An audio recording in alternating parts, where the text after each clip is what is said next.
Good morning. My name is Joe McNally. I'm the acting United States Attorney here in Los Angeles. I'm joined by my partners in federal law enforcement from Homeland Security Investigations and the United States Border Patrol, Deputy Special Agent in Charge Dwayne Engelbrecht, and Greg Bavino, Chief of the El Centro sector of the Border Patrol. I'm here to announce an indictment charging 4 defendants with operating one of the largest human smuggling rings in the nation.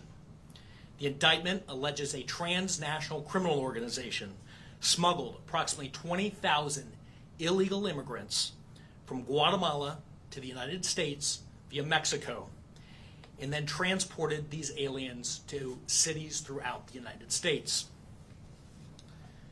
The offenses alleged in the indictment show a criminal group that acted with callous disregard for our nation's immigration laws and no regard for the immigrants that they smuggled.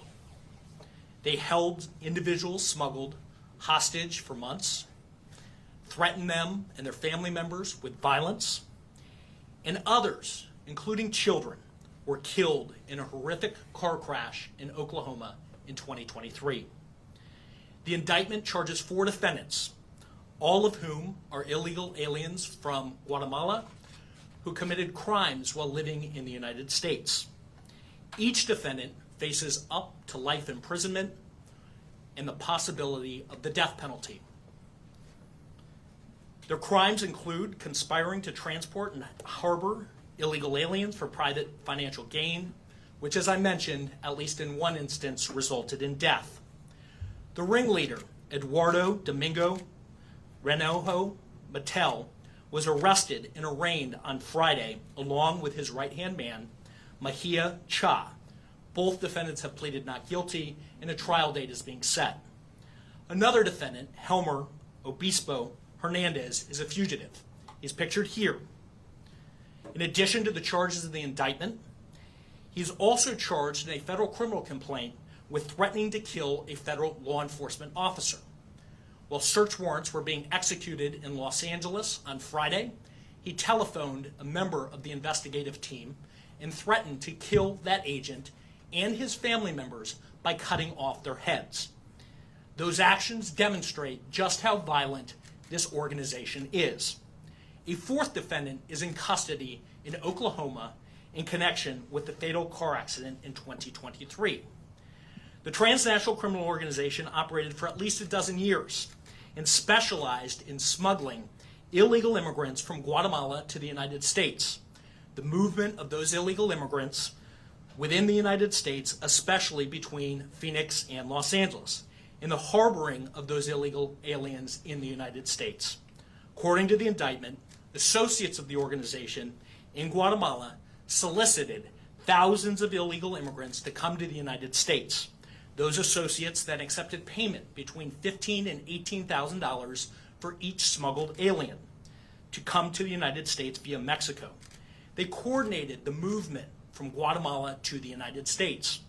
Mexican smuggling organizations transported the illegal immigrants from Mexico into the United States, initially to Arizona. Once the illegal immigrants were in the United States, they held them at stash houses, where they were later picked up by the organization's lieutenants. The illegal immigrants then, for an additional fee, were transported and moved to various stash houses throughout the United States, including Los Angeles.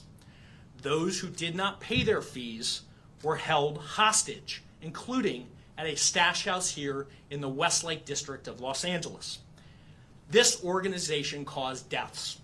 In November 2023, while transporting illegal immigrants, defendant Jose Paxtor Ola caused a car accident in Elk City, Oklahoma, where he was transporting people illegally.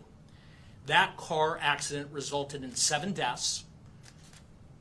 3 of those individuals are minors, including a 4-year-old child. The actions of this human smuggling organization demonstrates a complete disregard for the nation's immigration laws. As the Attorney General has said, we are doubling down on our efforts to enforce long-standing criminal immigration laws The failure to enforce those laws fuels these criminal organizations. I thank Homeland Security Investigations, the United States Border Patrol, the Inglewood Police Department for their diligent efforts investigating this dangerous and violent criminal organization. I also thank our prosecutors, Sean Nelson and Elia Herrera, for their work ensuring that these charges were brought and this organization dismantled. The human smuggling case that I've spoken about was part of a week-long series of events focused on revitalizing existing immigration enforcement activities, which include cases in which illegal immigrants were victimized, other cases where people here illegally exploited the nation's immigration laws, and dozens of criminal complaints this week were filed against illegal aliens with criminal records who had been removed from the United States after felony convictions and then returned. These included individuals convicted of violent crimes like manslaughter, assaults on police officers, and drug trafficking.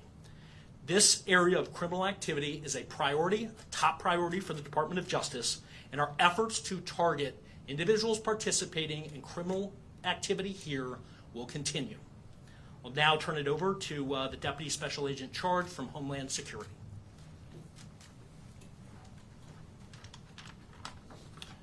Good morning. Thank you for the opportunity to speak to you today about an important investigation that was run by ICE, Homeland Security Investigations, and Border Patrol, and prosecuted by U.S. Attorney's offices in the Central District. This investigation targeted a prolific human smuggling organization that was responsible for moving roughly 20,000 immigrants into the United States. As mentioned previously, this investigation also resulted in the death of 7 migrants as they were transporting east into the interior United States, including a 4-year-old child. The organization would typically bring in their clients into the Los Angeles and Phoenix area and transport their money into bank accounts, laundering those funds and depositing those into Los Angeles-based financial institutions for banks in the region. Human smuggling is a grave and dangerous endeavor that people who are mostly desperate and looking for a better life engage in, not realizing the possible dangers and the end results, which sometimes involve trafficking, exploitation, coercion, and long-enduring trials and tribulations to get to their end destination. The illegal activity not only endangers their lives of those being smuggled, but also the national security and public safety. We work with our partners, U.S. Border Patrol, state and locals, and the U.S. Attorney's Office to ensure that people who bring these endangered individuals into the United States who are just looking for a better life to justice, especially in instances where, as in this, life has been lost. It's important for us to get a message out to the public to ensure that information is being provided to ICE, Homeland Security Investigations, to Border Patrol, and our partners so that we can combat these crimes as they're happening.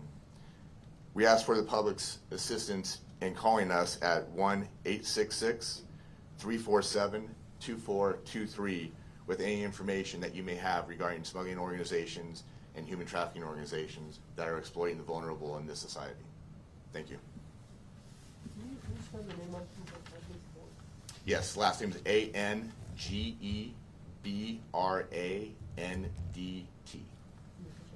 Dwayne, D-W-A-Y-N-E. Thank you. I'll now turn it over to Chief Greg Bovino, Chief Border Patrol El Centro Sector. Chief. Thank you, Joe. Good morning. Again, my name is Gregory Bovino.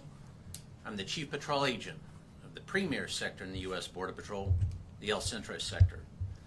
I'd like to thank Joe McNally, Acting United States Attorney Central District, Homeland Security Investigations, as well as allied law enforcement agencies who all took part in the important takedown of this Turco transnational criminal organization.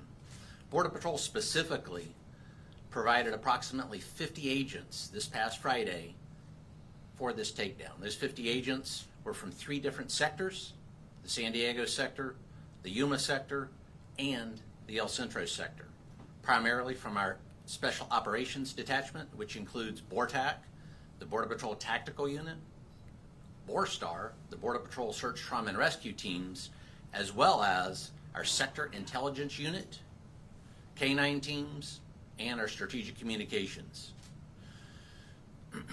This Turco organization, as you've already heard, is a very dangerous, very prolific organization. 2021 was the first year that Border Patrol agents came into contact with this transnational criminal threat. Those were agents from our Indio station on Interstate 10 noticed a unique phenomenon of Guatemalan illegal aliens being transported westbound from points in New Mexico and Arizona. Further investigation revealed through eastbound stops with large amounts of cash and illegal aliens that this was more than just a regional smuggling organization. This was a complex coast-to-coast smuggling organization, a coast-to-coast organization. At that time, our partners from Homeland Security Investigations joined us in this investigation, as well as the United States Attorney's Office here in Central District. And in the ensuing years, a lot of good work was accomplished by all parties involved, resulting in that takedown this past Friday. I'll close by saying that border security is created. Let me say that again. Border security is created. It doesn't just happen.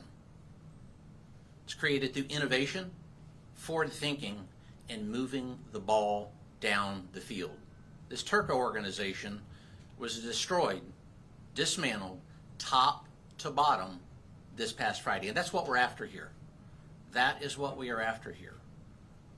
With our partners at HSI, U.S. Attorney's Office, and all other law enforcement agencies, one of the most complex, far-ranging, far-reaching smuggling organizations is now out of business.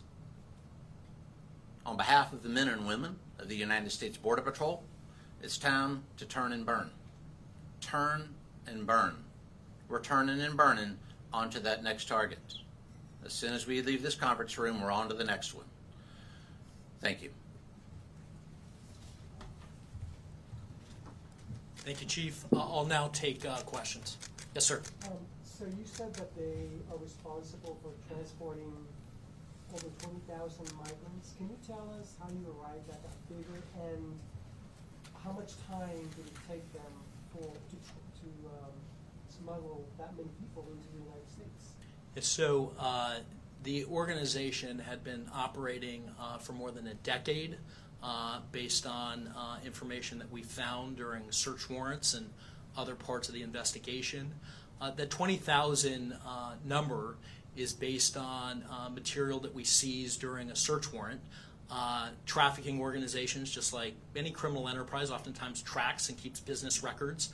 And we found records showing a little more than 20,000 individuals being smuggled to the United States. I think it was around 20,800, so approximately 20,000 based on material that we found during the course of the search warrants. Could I ask you a couple of questions about the Oklahoma crash? Were all the victims in the vehicle? Was it a result of a DUI, and was it a result of them being chased by ICE? Yeah, I'll refer you to the indictment. It was not a result of them being chased by ICE. It was an accident that resulted during smuggling, and all of the victims were in the vehicle. Yes? Was this Guatemalan man the one that you caught on last Friday in 41 Street in Avalon? So the individual here, Obispo Hernandez, is a fugitive and unknown where he is, whether that's in the United States or Guatemala, but he's a fugitive. He was not one of the individuals arrested.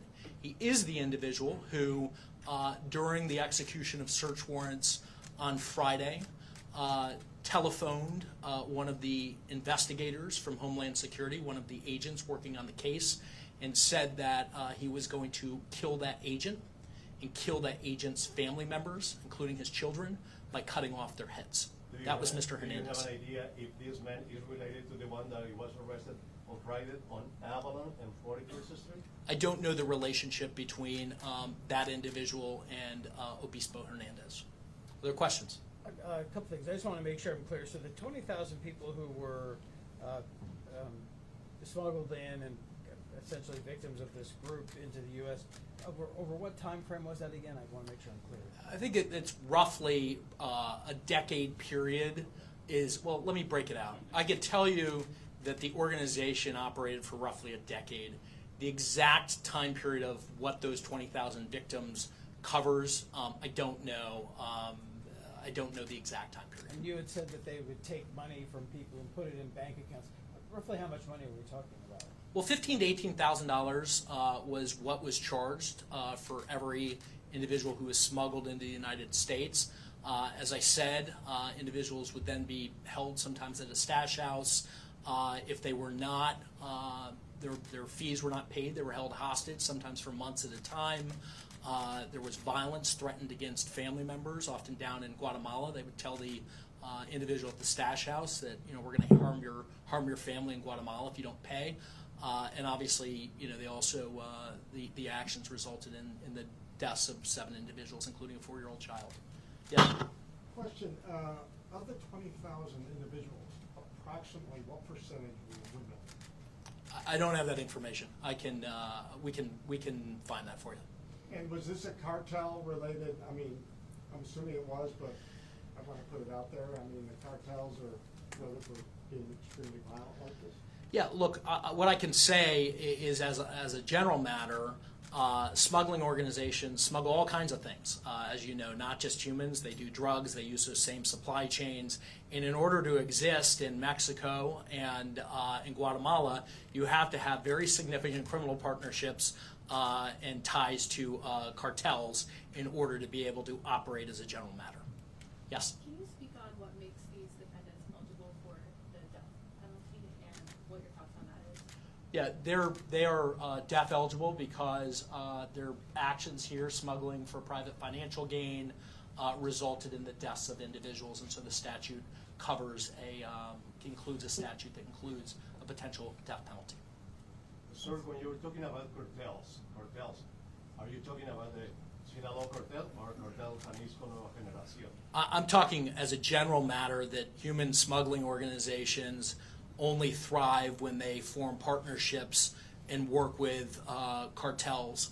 But for that, they're not going to be able to operate and engage in the type and scope of criminal conduct that you've seen in the indictment. One more question?